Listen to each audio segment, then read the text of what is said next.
All right, let's jump right in. We hear the word politics pretty much every single day, right? On the news, at the office, maybe even over dinner. But have you ever stopped to think about what it actually means?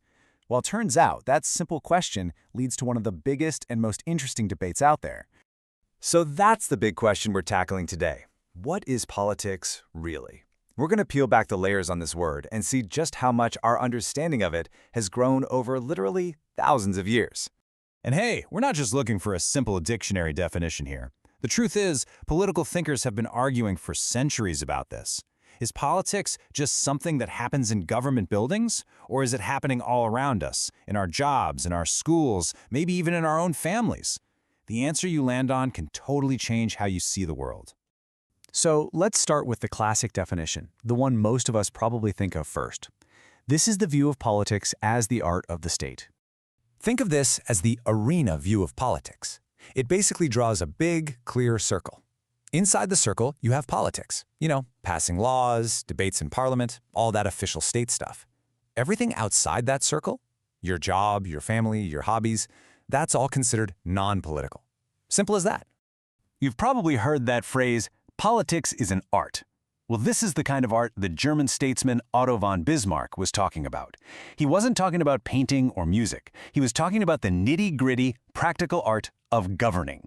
And to really get this traditional view, we have to jump in a time machine and go way, way back to one of the OGs of political thought, Aristotle. He was one of the first people to ever sit down and seriously analyze politics by just looking at how governments were actually structured. Okay, this is really cool. To figure it all out, Aristotle basically asked two simple questions. First, who rules? Is it one person, a few people, or a whole bunch of people? And second, why are they ruling? Is it for everybody's benefit, or are they just in it for themselves? So if one person rules for the common good, you get a monarchy. Awesome. But if they rule for their own selfish reasons, that decays into tyranny. You can see how this works. His personal favorite, by the way, was something he called a polity, where the many rule for the good of all. Now, let's fast forward a couple thousand years to a guy who completely flipped the script, Niccolo Machiavelli. He looked at all the moral and religious ideas about how rulers should behave and basically said, nah, let's get real. For him, politics wasn't about being a good person. It was about being an effective one. It was all about the cold, hard mechanics of getting power and keeping it. In this quote right here, that is pure Machiavelli. He's essentially telling us to stop daydreaming about a perfect imaginary world and to deal with things as they actually are, in all their messy reality. This was a huge deal. It yanked politics away from ideals and morality and turned it into this raw, pragmatic game of power. So if we say politics is all about government, that leads to a giant question. Is government a force for good or not so much? On one side, you have thinkers like Thomas Hobbes, who believe that without government, life would be total chaos, a war of every man against every man. But on the flip side, you have anarchists who look at that same government and see it as the cause of our problems, an institution that crushes freedom and actually creates conflict. But, just defining politics by what happens in government feels a little restrictive, doesn't it? And as our sources show, the idea of politics has been getting bigger and bigger for centuries. So let's broaden our own view and zoom out a bit. This brings us to a wider definition. What if politics isn't just about government, but about the entire world of public affairs? This takes us beyond the formal buildings of the state and out into the community. So with this view, the world is kind of split in two. You've got the public sphere, that's the government, sure, but also things like community forums, town halls, public debates. That's where politics happens. Then you have the private sphere, your family, your personal relationships, your home life. And in this model, that's supposed to be a politics-free zone. And look who's back. It's Aristotle again. But his famous quote gets a whole new layer of meaning here. When he said we are political animals, he didn't just mean we're destined to be ruled by someone. He meant that to be a complete human being, you have to participate in the public life of your community. You have to debate, engage, and be an active citizen. But of course, not everyone agrees on this public/private split. For some thinkers, like Rousseau, taking part in public life is like going to the gym for your citizenship. It makes you better, smarter, and more engaged. But for others, that same public sphere, especially the state, can feel more like a cage. They argue that real freedom is found in our private lives and it needs to be protected from government interference. And this leads to a really juicy question.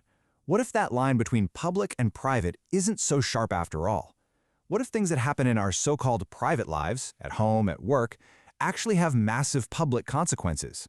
Well, asking that very question forces the definition of politics to get even bigger. And that takes us to our third and final definition, which is by far the broadest one. This is the view of politics as a fundamental process that happens everywhere. It's about power, conflict, and, well, pretty much everything. So get this, in this view, politics isn't a place like a government building or a town square, it's a process. It's what happens whenever any group of people, formal or informal, public or private, has to make decisions, handle disagreements, and figure out how to use their resources. And that process can happen literally anywhere. Political scientist Harold Lasswell absolutely nailed this idea with the title of his famous book, Politics: Who Gets What, When, How. That's it. That's the whole game. Politics, in this view, is the constant struggle over how resources, whether we're talking about money or status or authority, get divvied up.